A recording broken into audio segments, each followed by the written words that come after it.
The only way is the right way, I might say. Nobody doing it better, y'all some lightweights. Malik Wright, up all day and all night, pushing all the buttons up to something till it's alright. He looking at it from all sides and angles, got a stripes on his body like he played for the Bengals. Oh man, there's no one discussing it. They came, they stayed, they either did it or done it. Man, I love it, cause all they ever do is win. So kick back, relax, the TWSN. Thank you guys for tuning in to another episode of the Sit Down Morning Show with Malik Wright. I'm your host, Malik Wright, presented by the Right Way Sports Network. It's Fantasy Football Friday here on the Sit Down as always, and we've got a lot of stuff to break through, a lot of stuff to talk about. Before we do, as always, do us a favor, give this video a like, subscribe to the channel, turn on post notifications so you guys don't miss when we go live or when we upload content from the TWSN studios. Daniel, let's get into it. I wanted to talk this morning. Obviously, it's only week 3 of the NFL, but there got to be some coaches that are feeling the pressure. And I don't necessarily mean coaches that have bad records, guys like Zach Taylor, right? Hint, hint, or anybody like that. I'm talking about coaches that feels like, I guess they more so feel as if they need to win. They're in a desperation situation, right? They're in a situation in which they feel as if, at the end of the day, no matter how we start, it's how we finished. And, I'm looking squarely at people. I don't know. I'm looking at people like Mike McCarthy, right? Mike McCarthy, he needs to win. That's a guy that needs to win. He's in a win now situation, or at least make it very, very far to justify Jerry Jones keeping him. I'm looking at guys like Kyle Shanahan, who obviously the report came out in the beginning of the season that, hey, we did all this stuff to help field a competitive roster. You need to win. We got guys like Christian McCaffrey. We got guys like Deebo Samuel. We brought back Brandon Ayuk. We've given you everything that you've asked for. That's a guy that needs to win.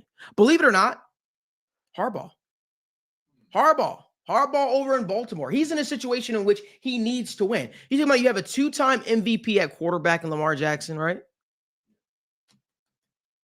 That's a guy that needs to win. I won't say that Zach Taylor, even though I feel like he's in a need to win situation, knowing this organization's history and how they're slow to change, they're reluctant to change, I won't say he's in a must-win situation. But there are other coaches that you could point to and say, hey, listen, either you have such a competitive roster, right? People like Brian Dable are probably in a situation in which they need to win. Show something positive. Matt Eberflus of the Chicago Bears in a situation in which he needs to win. I don't know. Danny, would you justify and say Nick Sirianni is in a need-to-win situation? Would you say Robert Saleh of the New York Jets, who I think is an awful coach, by the way, that's just me, though. Would you say that he's in a need-to-win situation? I think there are a couple of coaches I could look at right now around the league and say, this coach needs to win. He needs to win in order to keep their job. Not necessarily saying they're going to get fired this year, although I think a lot of these guys could be on the outs if they don't put it together. But I think they need to be consistent. Daniel, what say you? The one guy that I want to touch on at first is Doug Peterson. Malik, what the hell is going on in Jacksonville? And I feel like that's the biggest point of all these coaches, right? You look at a head coach that is 1-8 in his last 9 games. You look at a head coach who has been given a lot from free agency. You look at a head coach who has a franchise quarterback. We talked about this on the show yesterday with our guy, Parker Blake.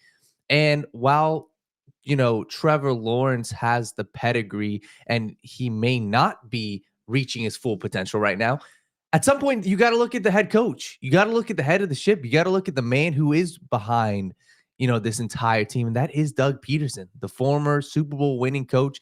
He is the one guy that I'm penciling in right now. He's the front runner to get fired, in my opinion. You're 0-3. Once again, you're 1-8 in your past 9 starts or games.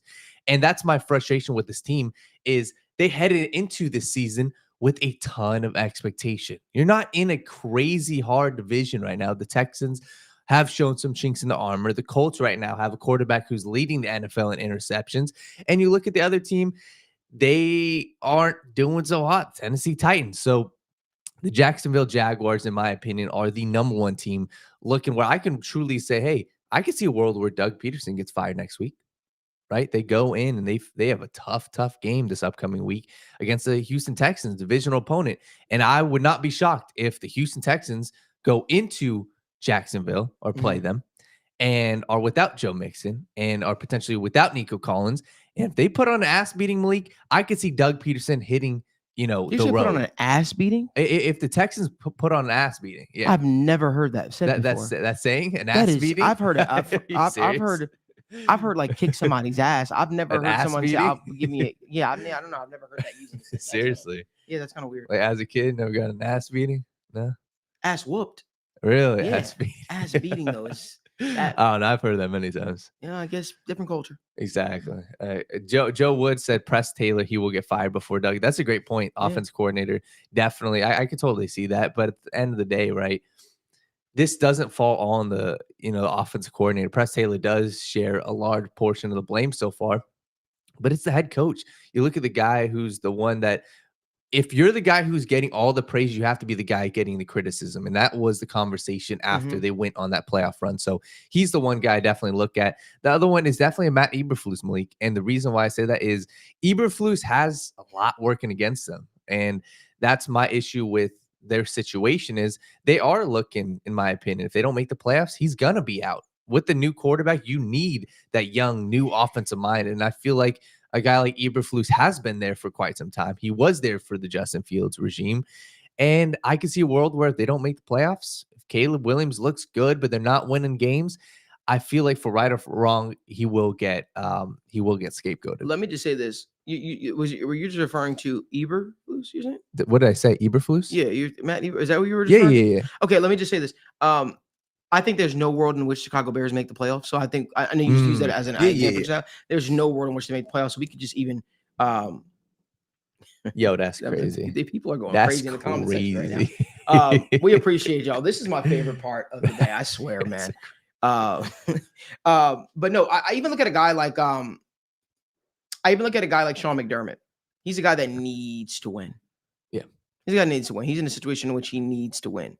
But I think that I don't know. I think that like Eberflus is. I always felt like he's on his way out, if you will. I never felt like he was going to be the guy to complete this journey, if you will, with us. And then we've got our good friend Noah, who happens to be in the studio right now watching us. He says, how about Nick Sirianni's play calling in Philly last week? What were your thoughts, Daniel, on that? I thought it was atrocious. And I think that's where the conversation, we had this about Jalen Hurts. We had this about Sirianni. Who is it? I believe both are at fault. And when you look at Sirianni, I really struggle to see how, I think that they're going to keep him. I think that right now they're having success. They're looking good. They're not looking great, but they're looking fine. And I think that the amount of talent that they have, once Devontae gets back, once AJ Brown gets back, I feel like they're going to be fine. And it's one of the situations where he does have a lot of issues. And I feel like, once again, this is the season where he got a clean slate. They got rid of his coordinators. And that was the big issue last year. Oh, it's our coordinators. That's why we sucked at the end of the season. That's why we got destroyed in the playoffs against the Buccaneers. Well, that's not the issue this year. You got a new coordinator. So I'm going to wait to see how that plays out. I think that there is a lot of time to rectify it. But at the end of the day, this Philadelphia Eagles situation, in my opinion, they are a Super Bowl caliber roster. They are a team that is primed for the Super Bowl right now. So if they don't make a deep playoff run, if they get bounced in the first round, I would have some serious questions. At that point, I would definitely be looking at Sirianni to say, hey, what the hell is going on? Because you just gave Jalen Hurts a new contract. You ain't going to give him, you're not going to get rid of him right now. And who's the next guy you could potentially get rid of? And that's Nick Sirianni. So I think for them, they would have to get out early in the playoffs. And to be honest, I wouldn't be shocked if that happened. So. No, I hear you on that completely. So I don't know. Those are my thoughts on the NFL coaches on the hot seat. I think obviously the NFL season is long and it's always ever changing, if you will. And I think it's important that a lot of these teams stay ahead before they get too far behind, right? Because then I think when those questions and those those whispers will start to grow louder and louder and louder regarding people's security, if you will. So with that being said, make sure you guys do us a favor, give this video a like, subscribe to the channel, and turn on post notifications so you guys don't miss when we go live or when we upload content. Remember, it is Fantasy Football Friday here at the Sit Down Morning Show with Malik Wright. We'll be joined by fantasy football experts Michael O'Hara and Steve Bradshaw as we break through fantasy football week 4 of the NFL and hope to help you guys set your fantasy lineups. Daniel and I will be naming our favorite bets as well for this upcoming Sunday. And I'll be giving you guys my favorite UFC bet for this upcoming UFC card. And it's a pretty impressive card as well. So do us a favor, give this video a like, subscribe to the channel, turn on post notifications, and don't miss when we go live. Let's keep the conversation rolling, Daniel. Let's talk about some of the games that are on slate for week 4. Yes. So show some of the games that are on slate for week 4. Dan, what are some of your favorite ones? Let me hear from you. Yeah. So first, I think it's important that we do discuss the Jaguars and Texans game. I think that's the one, in my opinion, where that has the most ramifications. I think that is a game where, first off, you look at the Houston Texans. What they ain't a juggernaut. They are not a juggernaut, and that's my issue with them. Is you look at their coach, you look at their coordinator Bobby Slowick, and they've been widely regarded as the next great things. And my issue with them is you look at who they're facing, and it's the Jacksonville Jaguars. This should be a cakewalk. This is the game where, hey, you're facing an 0-3 team, but I feel like it's going to be a gritty game. I feel it's going to be a grimy game. And in my opinion, what I would personally want, I want a clean cut result. I don't know if it's going to happen, but I want either one of these two teams. I want the Jaguars to either put on, a clinic and go into Houston and show why you're not an 0-3 team and show why, Doug Peterson is the guy. But if I were to predict how this game were to go, Malik, I think it's going to be a close game. I think the Jacksonville Jaguars, I think they can make it a close game. And the Houston Texans, they need to turn it around. And right now, season after last week, they need a spark. So I think my prediction for this game, I do think the Texans pull this out, and I do think the Texans win by a touchdown.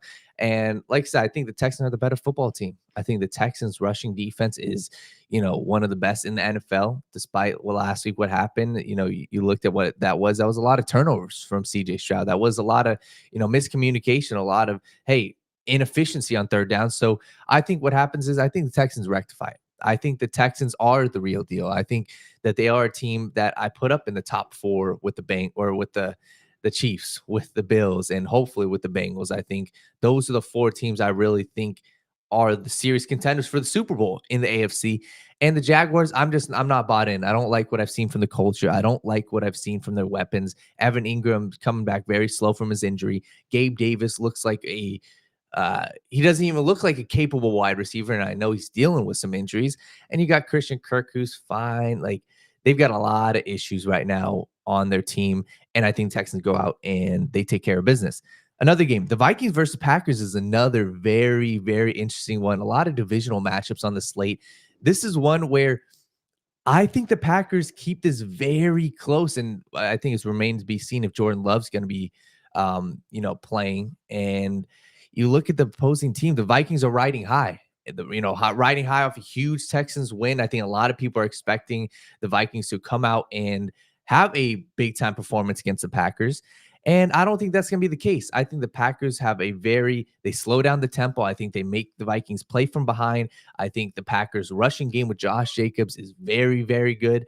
And I think that we see the Packers potentially win a game here at home. So that's another one I like. And then just one more to get to for me real quick, the Pittsburgh Steelers versus the Colts. This is the game I'm eyeing, in my opinion, because you look at the Pittsburgh Steelers, they're a team that is 3-0. They're a team that shouldn't be 3-0, in my opinion, but they keep scraping away wins. And I feel like this is going to be another game, in my opinion. I think the Steelers go 4-0, Malik.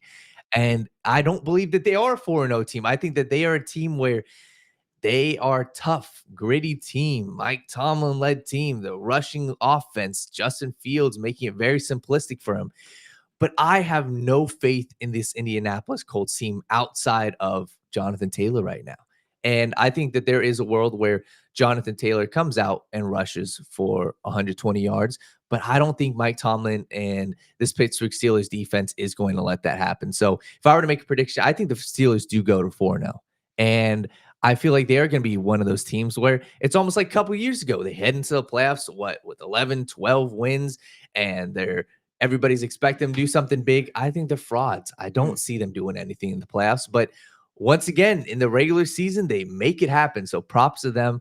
I think that this game is one that I'm going to be watching for Anthony Richardson's sake, right? The dude leads the NFL in interceptions right now, and it ain't getting any easier for you. You got the Pittsburgh Steelers defense, and if I'm the head coach, if I'm the offense coordinator for the Colts, I'm making life very simple for Richardson. I'm saying, hey, there's a reason why last week the offense looked somewhat capable, and it's because you gave the ball to damn Jonathan Taylor. Do that again.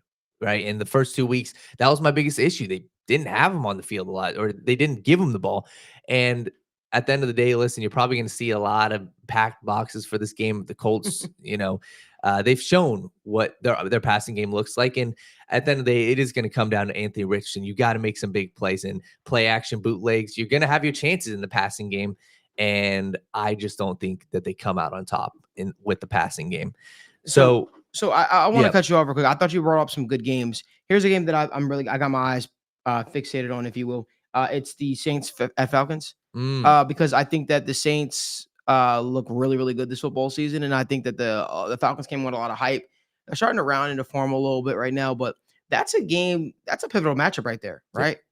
I don't want people to forget about the Tampa Bay Buccaneers in this division either. I know that they had like a little rough showing recently, but I still think that they can push for the division crown. But I am paying attention to that Falcons Saints game. I think it's going to be very interesting. And if you ask me, I'm picking the Falcons to win that game. I just feel like the Falcons. I don't know. I just feel like the Falcons are just the more equipped team. I think that when I look at the Saints, it always felt like Derek Carr was going to be who he is, right? I don't really expect to see that guy increase anymore. And a lot of people were hyping him up, saying, "Oh, this is like an MVP-esque type Derek Carr." And Danny, if you remember what I said, talk to me in week 5. Yeah. I said, because that's what always happens. He starts off extremely strong. Everyone gets hyped up. Derek Carr's turned a new corner he has, and he's still the same quarterback, respectfully.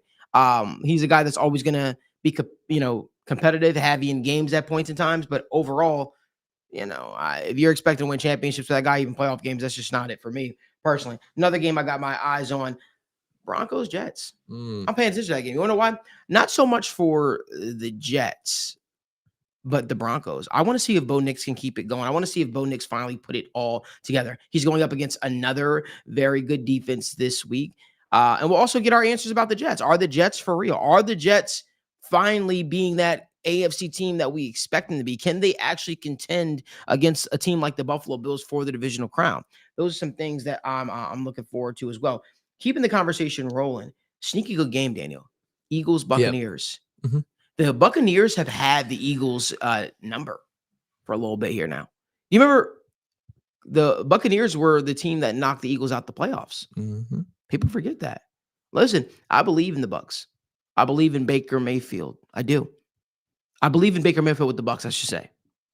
And I think that they could put a competitive roster out there that could really make life a little more difficult. Sneaky good game this week as well, Dan, keeping the conversation rolling. Chiefs versus Chargers. I think the Chargers beat the Chiefs.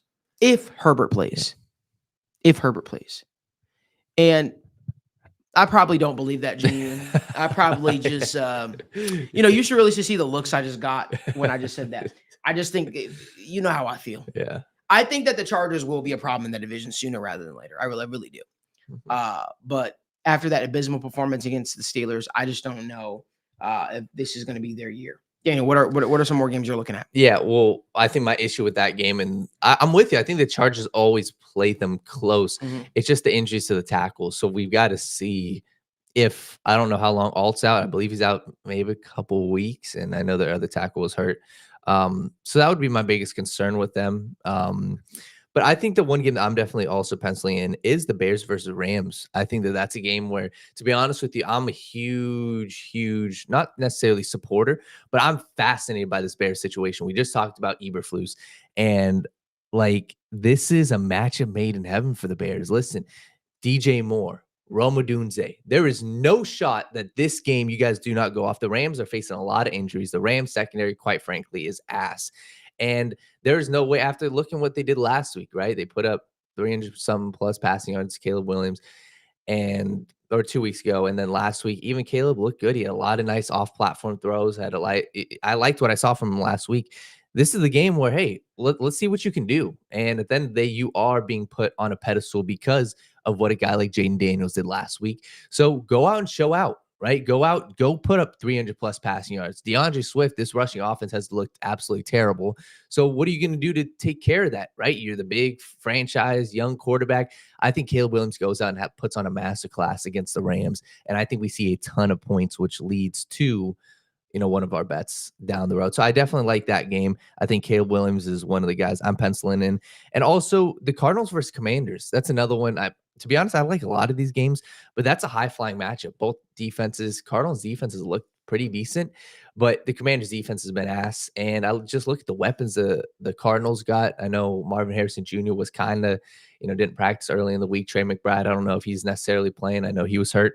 But all in all, let's see if Jaden Daniels can keep this up. Let's see if they can, keep that going from the big masterclass that they put on Monday Night Football. So that's a huge, huge game I'm looking at. Love both offenses there. And then obviously we got to talk about Sunday Night Football. That's the game of the week, the Ravens versus Bills. And to be honest, that game has a lot of ramifications, especially if the Ravens were to lose. If the Ravens lose, they're 1-3. That it ain't looking too hot. There's been questions about John Harbaugh. There's been questions about Lamar Jackson. And I think that this game would really test, what the Ravens got going on. So that's a game, to be honest, I don't have an answer to who's going to win. I think that game is far too close to tell. It's in Baltimore. If the Ravens win, it doesn't really show a lot. It says, hey, they're a competitive team. But if the Ravens were to lose, I think that puts them in a massive, massive hole. At 1-3, that's something that can definitely be an issue. And the Bills too, Malik. I mean, the Bills look good. So yeah. I feel like we're on the same page with them.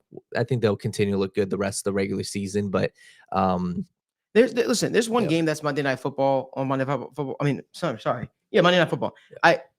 I don't think it's Monday Night Football worthy. I just don't care to see it too much. I know you're different. I really don't give two shits about these teams respectfully. And that's the Seahawks and the Lions. Like, to me, I feel like really? Okay. I thought it was the other one. For that match. Not prime time. Yeah. There's other games that you could have put on prime time, but I get it. Somebody's got to fill the slot. You're not a huge fan. You haven't bought into the Lions. No. Yeah. Because I don't believe in Jared Goff. Yeah. You know me. I'm a very simple guy. I think he's a stuck in the mud quarterback. I've said that. And when I say stuck in the mud quarterback, let me give you Malik's definition. Guys that aren't very mobile. Guys that need a situation that's extremely perfect around them in order to make things work. Jared Goff is very similar to Derek Carr in that way for me. Yeah. And I feel like those guys kind of benefit a lot from maybe the situation around them versus actually uplifting the situation. I do feel like maybe I don't know, I'm not going to go that far, but I just think that the Lions have made themselves believe that they can win with Jared Goff. Yep. And I think they're going to find out very shortly. There was a reason why Sean McVay moved off of him. And Sean McVay has worked with a lot of quarterbacks. And if he was willing to move off of Jared Goff as quickly as he did after already making it to a Super Bowl, that should tell you a lot, right? And I get it. Like, Jared Goff is a guy that's always going to be competitive. He's always going to be a guy that can, score. But his good games are good. His bad games are bad, right? You get the inconsistent play. You get the throwing behind the sticks, especially when you need a first down. You get all of that sometimes when it comes to a Jared Goff. So for me, he doesn't move me too much. I think what's always going to hold this Lions team back, and I think we're going to look back at it and say, damn, that was a very good Lions football team, is the fact that their quarterback. I think they need somebody at the quarterback position that can transcend the position. It's not enough, right? It's not enough. And I love what Bert Chase says in the comment section. He feels like he feels similarly about Brock Purdy. I say, at least Brock Purdy does what he does at an elite, efficient level. Yep. That is what I will say. They don't ask him to do too much, but when it comes to executing that system, he does it at an elite Brock Purdy level. I don't feel like Jared Goff plays at a Jared Goff elite level on a consistent basis. And that's just my thoughts. And listen, Jared Goff, somebody said Goff is very Dalton-esque, except for some reason, everyone likes Goff. Don't know why. Yeah, I mean, I get it. I mean, he's a Cali boy, like, he's got a lot going for him. He's made it to Super Bowls, and Dalton never made it to Super Bowls, and Dalton never won playoff games. Yeah. Like, so I think that's what creates a little bit of fool's gold. But I'm willing to bet on this hill Jared Goff will never win a Super Bowl as a starting quarterback in his career.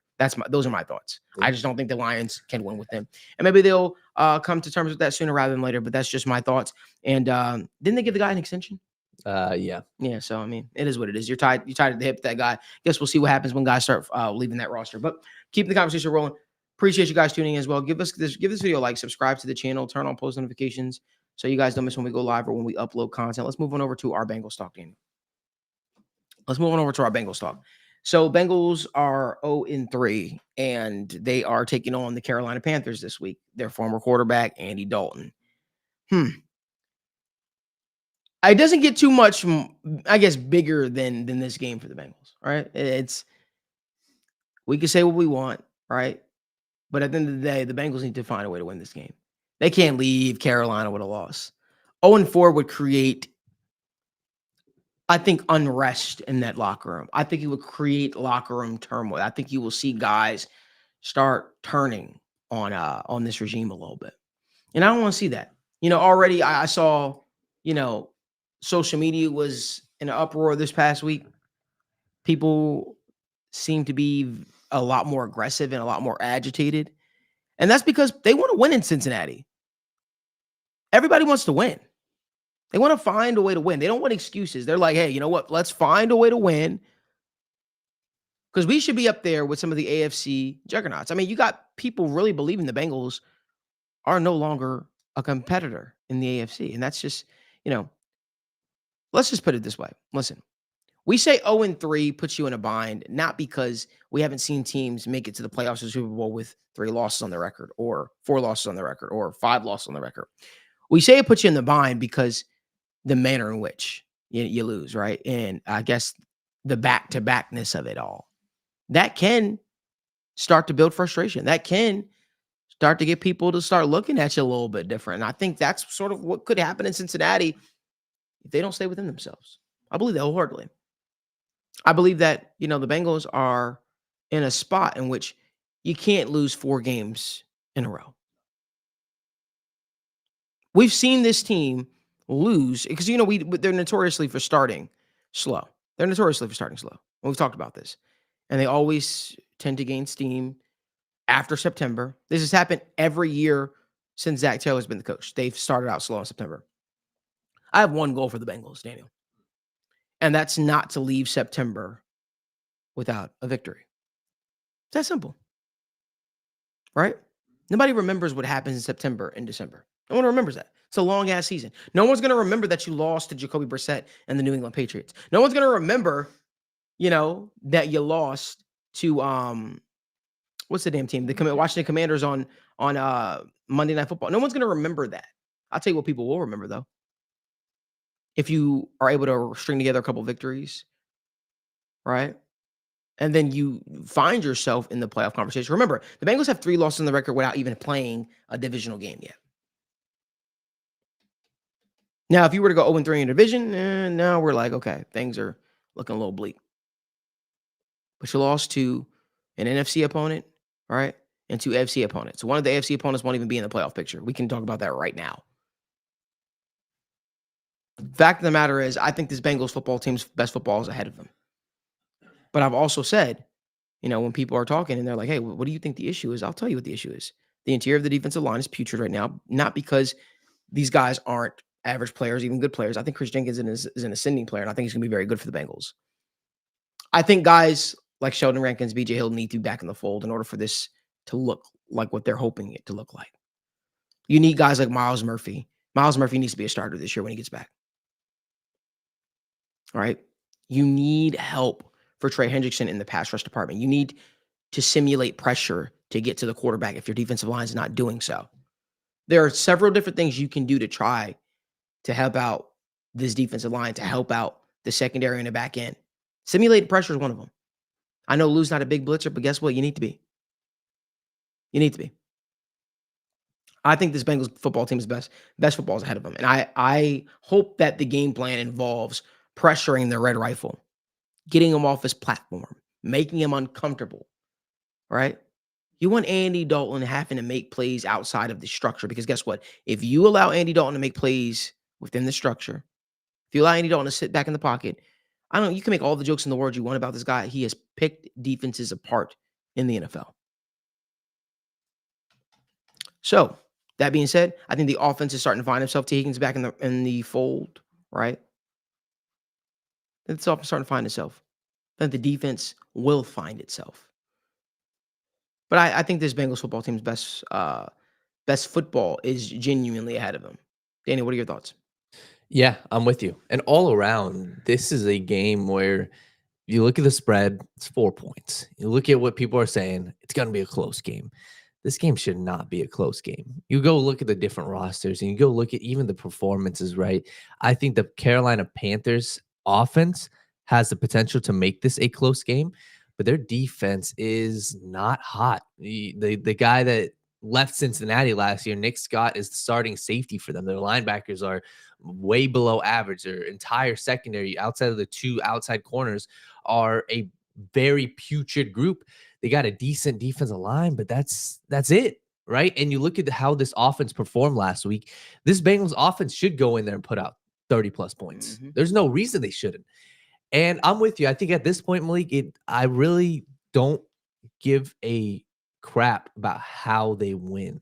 And I think the best example of this, you go look at the Baltimore Ravens last week. The Baltimore Ravens went into Dallas and they took care of business.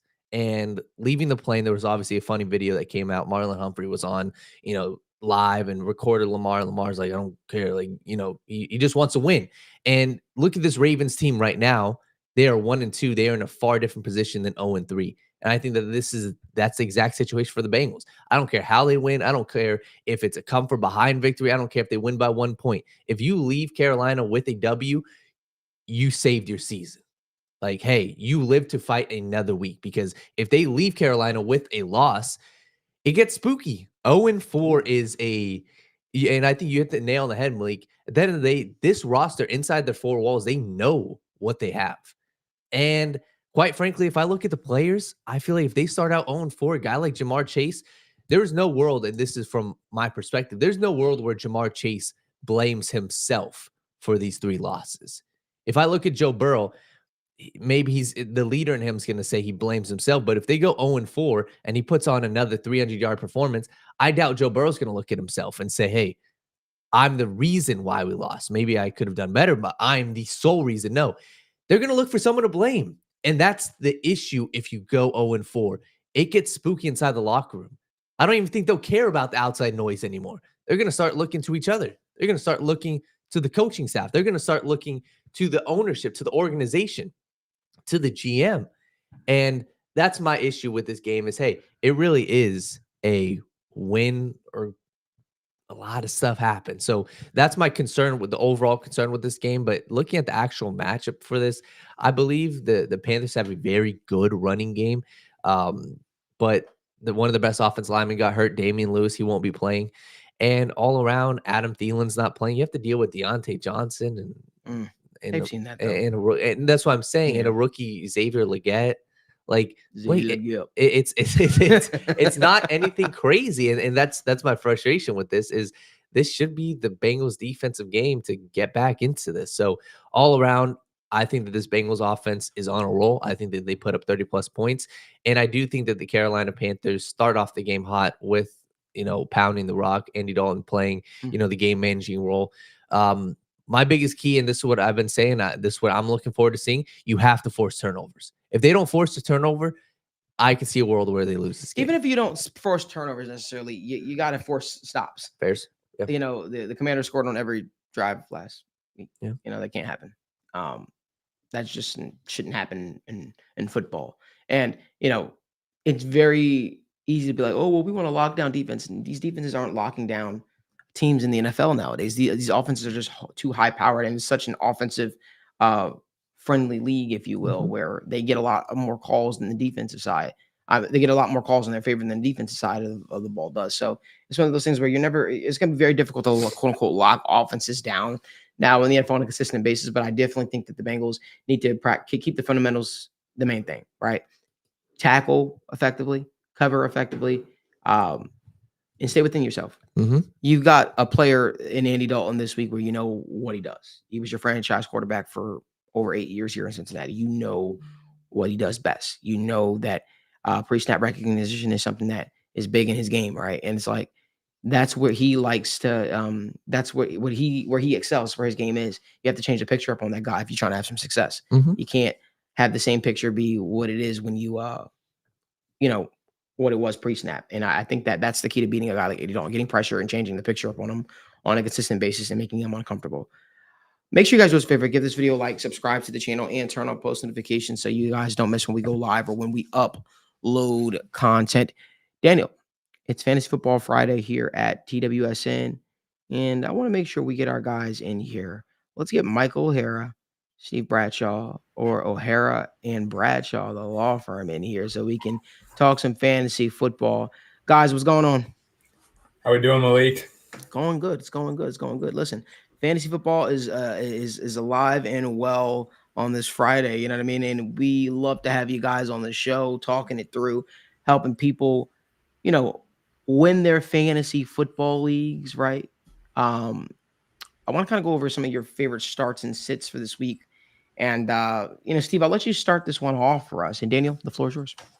Beautiful. So after a Thursday night football game that was a very back and forth game, I just want to get you guys first off. Let's start off with your favorite matchups player wise, the guys that you were saying, hey, this guy is a bona fide, I'm playing him. And I'm not talking about, like wide receiver ones, but the guys that are kind of on the fringe, but have an amazing matchup. So Steve, who's the guy you're absolutely locking into your lineups this week?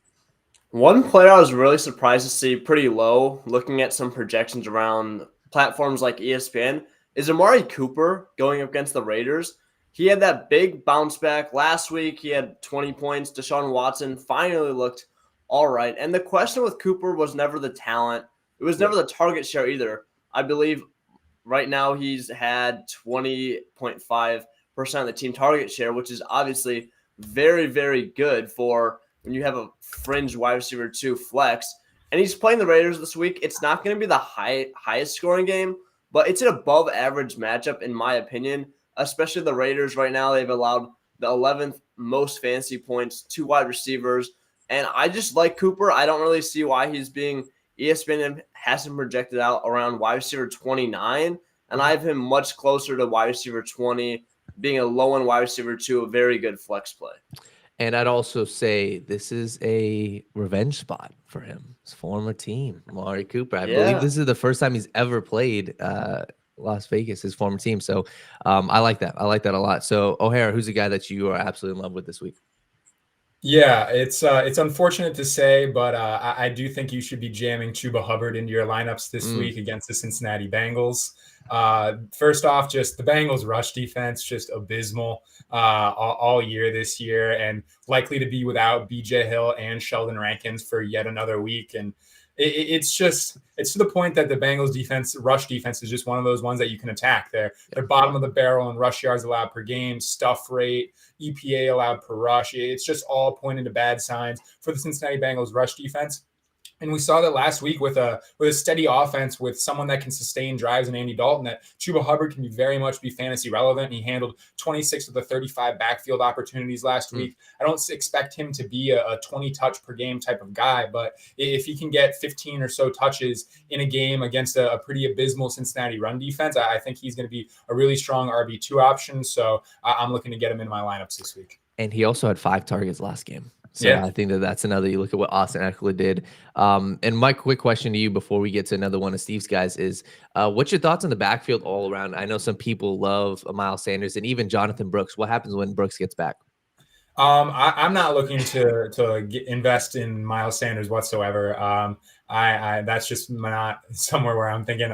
Jonathan Brooks, though, I am excited about. It is going to be very much a last 6 weeks of the season or so, 6 weeks of the fantasy season. I do think people are saying he could be back as soon as week 5. I don't think that's realistic. I think somewhere in the week 6 to 7 range. Week 5 would be right at the 10-month mark from his date of surgery. So that would be a little bit aggressive in terms of pushing back a second-round rookie draft pick. So I do think that he's eligible to come off the PUP next week. I do think you're going to have a couple more weeks before he's even playing, and then another couple weeks of a ramp-up period. But he is by far the most talented running back in this backfield. From an analytical perspective, at Texas last year, his production profile was eerily similar to Bijan Robinson's. So, and you just you go watch the tape, you see him doing some special things. So I'm willing to bet on the talent, and the situation is now far, far better with Andy Dalton under center. So I've got him stashed on my IR slot in a couple of leagues, and I'm very excited for what he can do for, in a fantasy playoff push. For sure. Steve, give us another guy that you are a huge fan of this week, whether it's matchup or whether it's just opportunity based, and give us a quarterback or a running back, I would say. Yeah, so normally I really don't like David Montgomery, but I'm a big fan of him this week. He's being ranked around low in RB2. I believe ESPN has him around RB20 in projection this week. But the thing with Montgomery is, with him, when you put him in your lineup, you're essentially betting that he's going to score a touchdown, right? That's what he does. And they're playing the Seahawks this week. If you're going to bet on him to score a touchdown any week, why not this week when it's going to be a high-scoring matchup? Vegas has it as one of the, I believe it's one of the top 3 highest-scoring games right now. So I'm loving Montgomery. He's looked very good, and he's been getting close to Jahmyr Gibbs' touches. They're pretty similar. Montgomery's also been very efficient. I was a little worried that he was kind of going to fall off. He didn't look great at the end of last year coming off that injury, but averaging 4.5 yards per carry, so looks efficient, has the goal line work, and when you're in a shootout and Montgomery, that's what he does is score touchdowns. I'm definitely plugging him in as an RB2 at least this week. For sure. And that's a huge Monday Night Football game. I'm a huge fan of that play. O'Hara, give us another guy that you're a fan of, whether it's, it could be any position, tight end, quarterback, wide receiver. Who do you got? Yeah, I'm actually going to go with Khalil Shakir here. Okay. Entering the season, it was looking like the pass catching room in Buffalo was going to be a little bit murky, and a lot of people had pegged Dalton Kincaid as the new go-to guy for Josh Allen. But thus far, it's been Khalil Shakir. He leads the team in overall targets, target share, and he boasts a ridiculous 100% catch rate. He's caught literally every single target that's come his way. And after these kinds of performances, I mean, we've seen Josh Allen just gushing over him after the Monday Night Football game. He says, "I love that freaking football player," and just along the lines of that. And I do think that it's a tougher matchup against the Ravens this week, but I do think it's going to be a closer game. And we saw that the Bills offense can take a pass-heavy approach and be highly successful in that. So I do like Khalil Shakir with a pretty steady floor at your flex, just because he does get kind of those shallow to intermediate targets. He's not much of a deep threat. So in PPR leagues, he's going to provide you with a respectable floor. And just given the offensive environment created by Josh Allen, I do think he has some legitimate upside. You're not going to get that through like the splash plays, but it's more going to come through volume. For sure. And that's the one thing I'm with you. I mean, he got 5 targets the week before. He got 6 targets last week. I think he's just kind of that floor guy, and he's a guy that Josh Allen trusts a lot. So let's switch it over to guys that you guys aren't fans of, right? Guys that have either a bad matchup or are getting overhyped. Steve, we'll start with you. Who's the guy that you are absolutely fading and even sitting this week? Yeah, one player that I'm absolutely sitting is DeAndre Swift. He's actually still projected out as RB23 on ESPN, which would make him a low-end RB2. I don't get it at all. I've watched every single game. Obviously, I'm a Bears fan. And DeAndre Swift looks absolutely horrible. I do not care. You're a receiving back, averaging less than 2 yards per carry in back-to-back weeks is absolutely ridiculous. Now, I understand the offensive line is terrible. Maybe you don't want to put all the blame on him, but unfortunately, especially for fantasy, that doesn't matter. It's not going to change overnight. He's not startable. He's not getting enough run in the pass catching game. And on top of that, the offensive, they literally went out there and said that they're going to give Roschon Johnson a lot more run this week. So he's definitely clearly lost a lot of his role. He's looked horrible. And the Bears offense, Caleb Williams threw the ball 52 times. They, put up some points, but it's not like they really looked that much better last week as well. So he's a guy that I'm absolutely not starting in any capacity until he shows me anything. Go off, Steve. Go off. And real quick, what is your thoughts on the passing game against the Rams this week? I do like it. I think that it should be another improvement. I said last week that I don't think that Williams is going to crush, but I do think that he's going to have a step up and a bounce back. And I think it's another good pass-happy environment for Caleb and the Bears too. He's getting Keenan Allen back too, which I feel like is a little underrated. People forget he had 11 targets in week 1. So I think it's going to be another step up. It's not going to be a massive jump yet, in my opinion. I think there's just still too many holes with the line. Caleb does need to make some better decisions, but I think they're going to continue to improve. And I think it's a good situation against the Rams. All right, Mike, give us one of the guys that you are just not a fan of, whether it's matchup, whatever it is, a guy that you are absolutely fading this week. Yeah, I tweeted about it a couple days ago. I don't think it's ridiculous to bench Garrett Wilson this week. Okay. He's squaring off against Pat Surtain and the Broncos secondary, and Surtain is one of those few shadow lockdown corners. I talked about it last week with him squaring off against Christian Gonzalez before Thursday Night Football, and he's just going back to another one of those guys who it's just absolutely brutal if your wide receiver 1 is facing off against him. Pat Surtain in the last 3 weeks, he's faced off against DK Metcalf, George Pickens, and Mike Evans. He's held them to a combined 53 receiving yards in those 3 games. And he's graded really poorly on PFF because he's committed a lot of penalties. He has, I believe, 7 accepted penalties for 84 yards on the season. But, I mean, fantasy football doesn't care about your plays getting negated by penalties. It cares about the box score and what you're able to put up. And he's averaging less than 20 yards allowed per game so far this season. And I really do think Garrett Wilson is going to fall to a similar fate. We know that Aaron Rodgers is a smart enough quarterback that he's not going to force it into a bad matchup. I do think that this is a good game, a good matchup to target some of the peripheral and secondary weapons in this offense. I think if you're in a pinch at tight end, Tyler Conklin can be a good option for you. But Garrett Wilson, I would just be petrified to be starting him, especially against Pat Surtain. I'm with you. I think that, like I said, that even with something I've seen from Pat Surtain is like against the Pickens matchup, there were a couple times where he just held him, right? Pickens had him beat, the dude just held him. So it's like actual football wise, that helps out your team, but fantasy wise, if you're getting held, it doesn't matter. it don't matter. So we'll get to some of these questions and then we'll get kind of you guys' final takeaways and anything you guys want to discuss for this upcoming week. Jacob V had a question. What's your guys' confidence level on guys like Josh Jacobs and Tyreek Hill? And Steve, we'll start off with you. Josh Jacobs, it entirely depends if Jordan Love plays. If he doesn't, then, I mean, you're probably going to have to start him as an RB2 just based on where you drafted him. But I definitely feel fairly again, I don't think that Love is going to be 100% if he does play. But I think Jacobs is going to be solid enough to where you should be getting, close to RB2 production if he does play. Tyreek Hill, obviously, you should be very concerned. We saw how bad last week was, and honestly, I think Tyler Huntley could very well be a downgrade as well for fantasy because I think he is the better player for the Dolphins. I think it's the right move, but he also runs the ball a lot more. He's going to take away some of that passing volume. He's going to be a lot closer to the line of scrimmage, which doesn't necessarily help the deep threat in Tyreek Hill. But at the same time, people forget that you want to talk about guys that are transcending situation. You have Malik Neighbors doing it in New York. Yeah. And people forget Tyreek Hill is one of the best wide receivers in the NFL. It would not surprise me at all if he went out there and had 25 points. But at the same time, I wouldn't necessarily say I'm shocked if he had 5 points again. For sure. Mike, are you, in addition to this question, are you buying a guy like Tyreek Hill? Because I feel like a lot of people are very, very low on him right now for the rest of the season.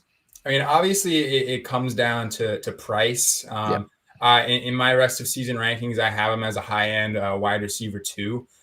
Just because there really is no clarity on this Tua Tagovailoa situation. We do know that he is going to miss at a minimum of 3 more games as he's been after he was placed on IR last week. So it really just does depend. We've seen Tyreek Hill have some spike weeks with these backup quarterbacks in the past when Tua has been injured, but it's just so much more volatile than you would like it to be. It's not necessarily George Pickens-esque, but it's just like in that sense where it can be 5 points one week and then the next week it's 22, 25. You still have to start him.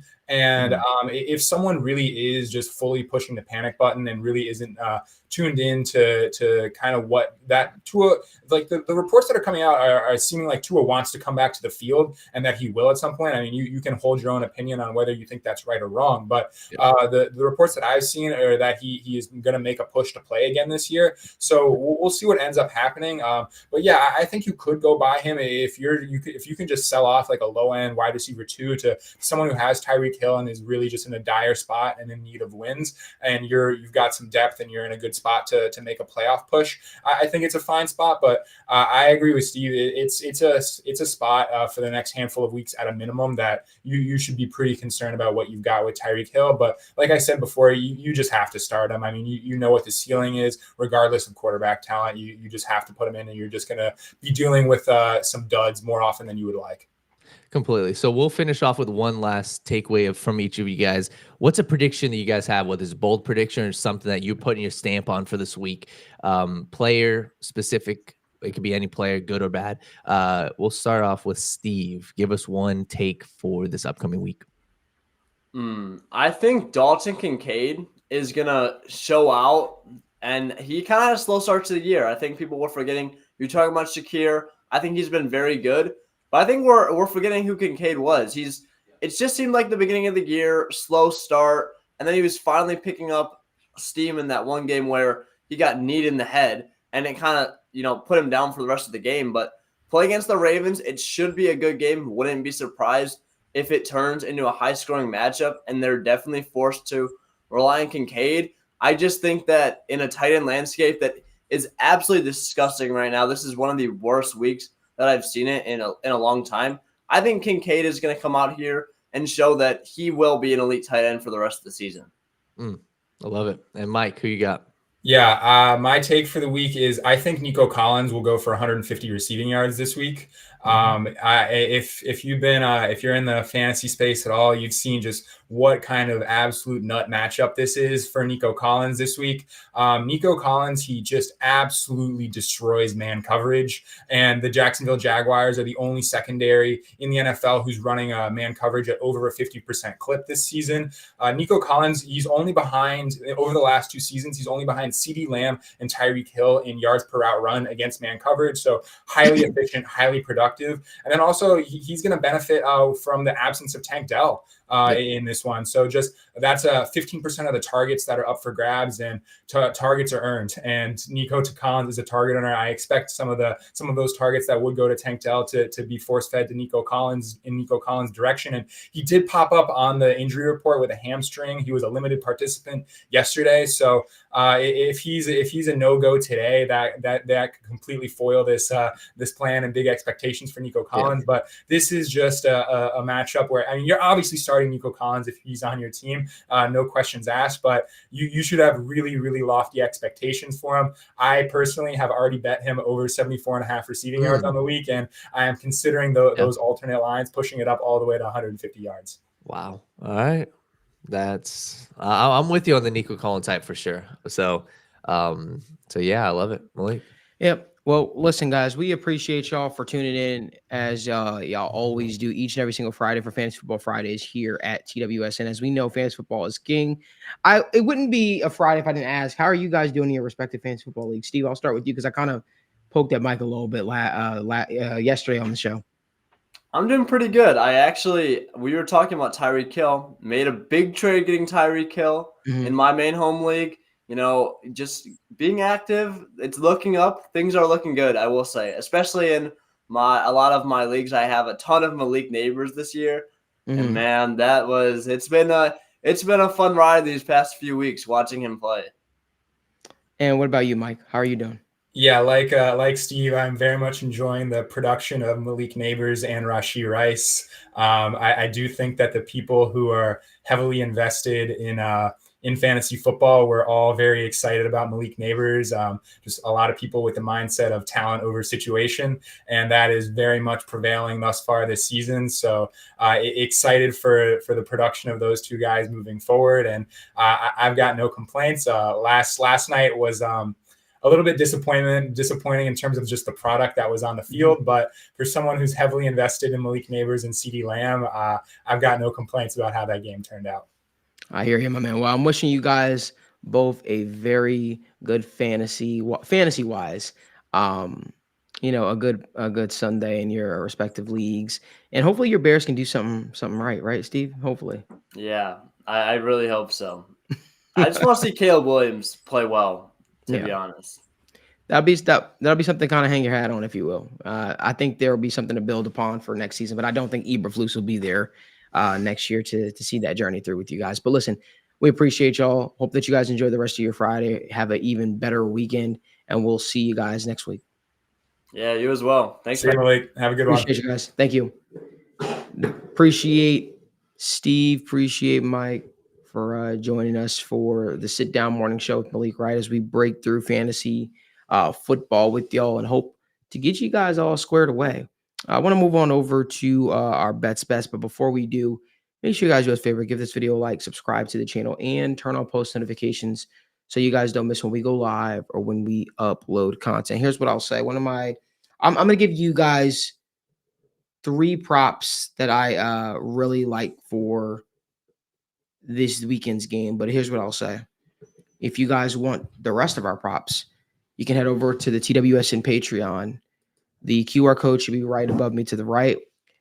There you'll get all of our daily picks. We have picks that go out literally every single day, from NFL, my UFC picks at the right tier, and so much more. So again, I'm going to give 3 bets that I like. Unfortunately, my Mike Gesicki prop that I love is not up for whatever reason. I guess the books are kind of catching on that Mike Gesicki is not to be slept on. That's all right. We'll get it. We'll probably get it on a Sunday or Saturday. Yeah. That's why you tune into the Patreon, because there are props that are not going to be available. But I'll tell you what I like so far. I'll give you 3 props. That's it. And I have Daniel only give you 2 because Daniel has a tendency to give more. You were right. Joe Burrow over 1.5 passing touchdowns. I think he has success against that Panthers secondary. I think with his weapons being back, I think he gets a little more comfortable with guys like T. Higgins, obviously, Jamar Chase, obviously, and Mike Gesicki. I love Chuba Hubbard over 2.5 receptions. Yes. The Bengals just have not been covering running backs all that great out of the backfield. And I think that if they speed things up, and kind of speed up the clock in A. Dalton's head, he's going to be looking to check it down to his running backs quite often. And who is the running back? Chuba Hubbard. Chuba Hubbard had a good game last week too. And for the last one, I was going to go with Romeo Dobbs, to be honest with you, Daniel, but I just don't know how I feel. Obviously, Jordan Love coming back, but also B-Flow has a way of just making life hell for quarterbacks. So I don't think I'll go with that, but I'll go with Jonathan Taylor over 1.5 receptions. Ooh. Jonathan Taylor over 1.5 receptions is a prop that I like. Listen, I think that the Colts would be wise if they included that guy more in the offense and made him more of a focal point from a receiving standpoint, from a running game standpoint, on just everything. Take the pressure off of your young quarterback who clearly is in over his head at point in times. But Jonathan Taylor over 1.5 receptions is a prop that I absolutely like. Danny, what about you? Yeah, I'll give you guys 2 props I love. The first one, I've been a huge fan of these interception props. Give me Anthony Richardson to have an interception. Dude's had a pick in all 3 games, and you look at the defense he's going up against. It's the Pittsburgh Steelers, and like we discussed, they've got, a team in the Colts that they know what they're going to do. They know they're going to try to run the ball, and I think Anthony's going to have a ton of opportunities to throw the ball. Give me Anthony Richardson to have an interception, and I also like a sneaky one. I like a weird one. It's for Monday Night Football, so we will have our full Sunday props on the Patreon. Give me Devon Achane under rushing yards. This is probably one of my favorite plays of the week. You look at the Tennessee Titans defense. We've raved about it. Jeffrey Simmons, Devondre Sweat. They've got a bunch of guys on that defensive line. And you look at who's passing the ball for the Miami Dolphins. It's probably going to be Tyler Huntley. So the passing game isn't very good. So what's the Titans going to do? Their MO is to stack the box. Devon Achane last game without Tua Tagovailoa, he didn't run the ball a lot. Only got a couple carries, and I think we see the same exact thing this week. Give me his under on rushing yards. And I know unders can be grimy, but Malik, that is probably my favorite bet for the week. So love Devon Achane under and Anthony Richardson to throw a pick. Sounds good, man. I think that's gonna be a very profitable week. We did pretty good last week as well, and I look forward to doing well again this week. So pretty pumped up to see how that could work in our favor. Make sure you guys give this video a like, subscribe to the channel, and turn on post notifications so you guys don't miss when we go live. Listen, UFC is taking place this weekend, Daniel, and I kind of feel bad because I kind of gave out my favorite prop yesterday's show, but I'll just say it again. Again, all my UFC props will be on the TWSN Patreon once everything gets sort of squared away. So I'm going to do this in real time, Daniel. But while I'm putting this together, what is your favorite fight that you're looking forward to in this card? The favorite fight, I think, is definitely it's the second fight or second to last fight. I do like the Brendan Allen fight a lot. I think this is one that isn't getting talked about enough. And like I said, I've been a huge supporter of Brendan Allen. I think he's a very, very good fighter, and I think his performances have been great. But I did have to go back and really look at who was he beating? What type of fighters was he beating? What was the style of fights that he was beating? Paul Craig, he absolutely dominated, but Paul's not a good. He's not a great striker, and this is the matchup I'm really looking forward to. And like I said, it goes one of two ways. I think Imavov can put himself on the map. He can go and starch Brendan Allen. Only 2 times Allen's loss is by KO or TKO. Or I see a world where Brendan Allen just takes this a 5-round monster. He's got good cardio. I think if he can figure out a way to make Imavov wrestle, I think it could be a very long night. But I do like Imavov's takedown defense. So it's really one or the other. I'm going to play Imavov probably by KO round 2, round 1, round 2, round 3, a little sprinkle. And I'm going to play Brendan Allen to win by decision to cover my ass. That is such a sneaky fight. I think Brendan Allen winds up winning that fight. I really believe that he does. And I think he does so by taking this fight to the ground and just drowning a guy like Imavov. But I'm going to tell you something real quick. Usually I talk about the bets that I like. There are bets that I don't like. And sometimes I feel like Vegas goes out there and they have a heavy misread on some stuff. So I'll tell you, Ludovic Klein is taking on Roosevelt Roberts this weekend. And let me tell you something. I'm not the biggest Roosevelt Roberts fan, but this guy is a veteran. This guy is a dog. He's not an easy guy to finish. I think Ludovic Klein could win this fight and should win this fight. I just don't feel like Ludovic Klein is a minus 1250 that big of a favorite. I don't think he should be a minus 1250 favorite over Roosevelt Roberts, because there is a world in which Roosevelt Roberts goes out there and starches Ludovic Klein. There is a world in which Roosevelt Roberts hurts Ludovic Klein. Ludovic goes for a takedown and Roosevelt puts him in his guillotine. There's a world in which that happens. I don't know. I know there are people that like to put together these massive parlays and they just look for ways to like, hey, I'm just going to throw this guy in it just because he's a shoe-in, he's a lock-in, because that's what Vegas says. I'm telling y'all right now, don't be the person that puts a minus 1250 Ludovic Klein into your parlay just thinking that you're going to add more juice to it. I don't think that that's going to be a situation that even if he wins, I feel like it's going to be a situation where you're going to be sweating. Right? Yes. Don't be that person that just says, you know what, I'm going to blindly throw a minus 1250 guy into my parlay. And I've seen it time and time again. You look at the odds, you say, Vegas, well, this guy's definitely going to be dominant. This guy's definitely going to win. I'm telling you right now, Roosevelt Roberts is the taller fighter. He's the longer fighter. Listen, Ludovic Klein is probably more durable, I would say. But at the end of the day, it's still a fight. It's still a fight game. And Roosevelt Roberts could catch him in something because Roosevelt Roberts is fighting to stay in the UFC. This is his second chance at life. He looked very good. No, I won't say very good. He looked good in spots. I forgot, but he looked good in his return back to the octagon. I just don't think it's in people's best interest to be like, I'm going to blindly throw faith in Ludovic Klein, a guy that sometimes gets into these wars. He's a good fighter. Yeah. He is a good fighter. Trust me. I'm not saying he's not. He's a good fighter, but I just think it's going to be a situation in which if you find yourself throwing blind money at him, he fought Mateusz Rebecki. That's what he fought. He fought Mateusz Rebecki. That was his return fight to the UFC. And Mateusz Rebecki is he better than Ludovic Klein? I'd say he is. I think he is. He's got a tough fight. How bad was that fight? How bad was it? He lost by submission in the He lost by submission in the first round, but 3 minutes and 8 seconds in. But that's from Mateusz Rebecki's game. Yep. Mateusz Rebecki usually likes to stand and box a little bit with guys. He didn't stand with Roosevelt Roberts. If I remember correctly, Roosevelt Roberts cracked him. And then I think that's when he stopped playing the stand-up game with him a little bit. Because I remember I had a bet going on Mateusz Rebecki that fight. And I was like, bro, idiot, don't stand with this guy.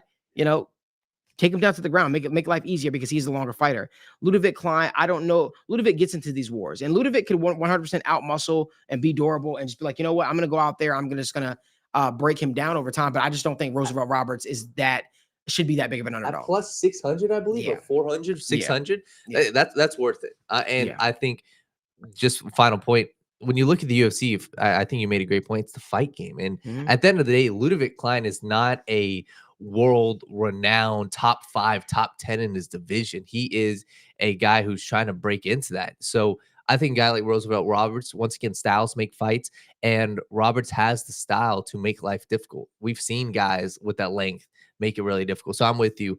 At the end of the day, no matter what, if I put a bet on Roosevelt Roberts, I would be at least happy it's worth a shot. And if you put a bet on Ludovic Klein, Mhm. you would be sick Yeah. heading into that second Yeah. round if it's a close fight. There's a sneaky fight as well taking place this weekend, and I just don't know if I could pick a winner, Daniel.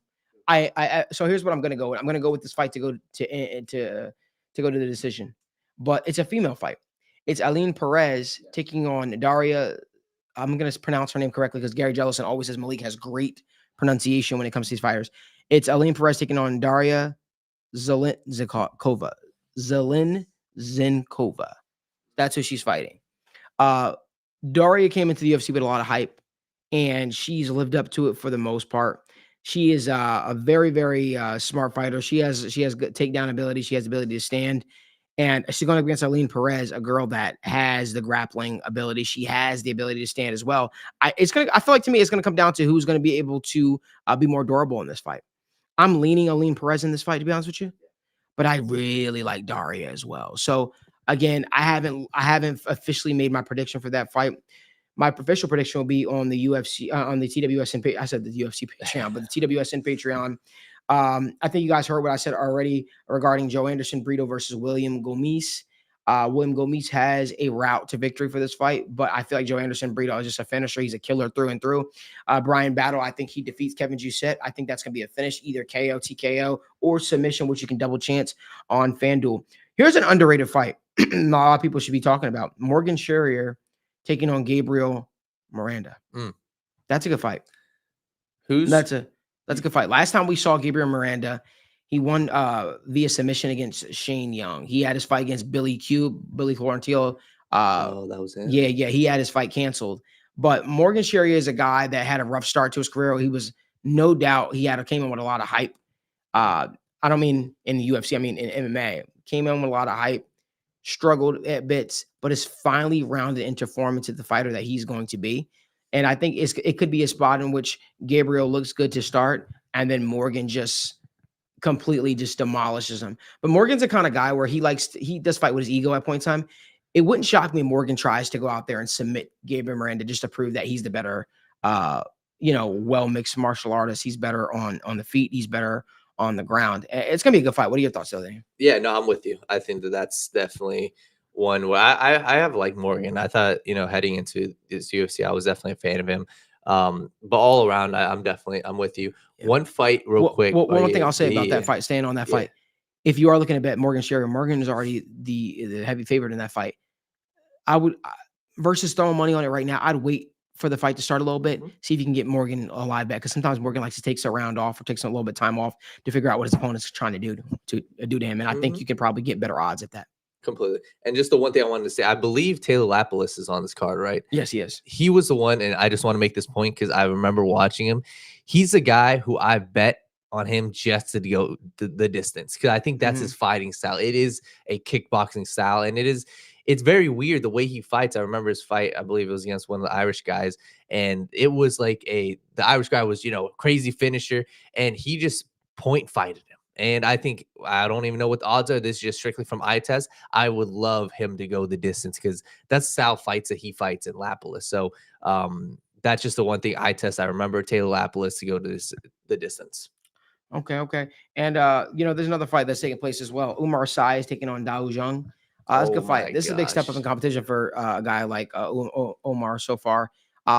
Listen, Dao Zhang, you just never know what you're getting from fight to fight. Sometimes you get a guy that's completely locked in, a guy that is able to be durable. And then sometimes you can go on out there and he gets, starched early, or he gets submitted by Carlos Hulberg, who never had a submission in his UFC career. Like, you just never know what you're getting. But I will say this, Dao Zhang better not play that submission game with Umar Sy. Umar Sy can make life hell for a guy like Dao Zhang. So that's a fight that I'm paying attention to. And I think the odds aren't too bad for that as well. If there's any other fights that I'm looking at for some of the people, I like Victor Altamirano's fighting on this card against Daniel Perez. That should be an interesting fight as well. But again, that's all I got. I don't want to give up too much because all of my official plays, again, after wins and all this stuff like that, will be on the TWS and Patreon. And we hope that you guys decide to make some money with us this weekend. We appreciate y'all for tuning in to another episode of the Sit Down Morning Show with Malik Wright. Remember, there's only one way you should be waking up, talking sports, having the conversation, and that is the right way. We hope that you guys have an awesome football weekend. We'll see you back here Monday